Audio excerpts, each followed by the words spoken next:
how to add an event reminder on Instagram post.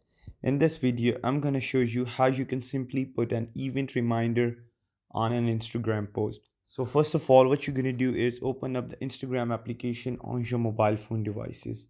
Afterwards, you're going to go and land on this kind of a page or similar page. So what you have to do is go into the add a post icon or just tap on it or just create a new post by tapping on that plus icon at the bottom of your screen.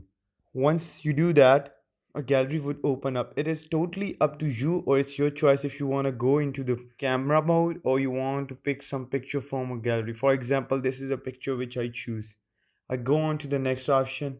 Once again, I select and I edit the post and I go on to the next. Here, I have to write a caption, or just beneath it, there is this option of tag people. Under tag a people, the persons who have their Instagram updated would get this add a reminder option, in which you guys can simply add a reminder. You guys can set up the date and time, and hence you will eventually be getting to know about the event reminder. So this is how you put an event reminder on an Instagram post. It is very easy. Don't forget to like, comment, share, and subscribe the video. Till next time, peace.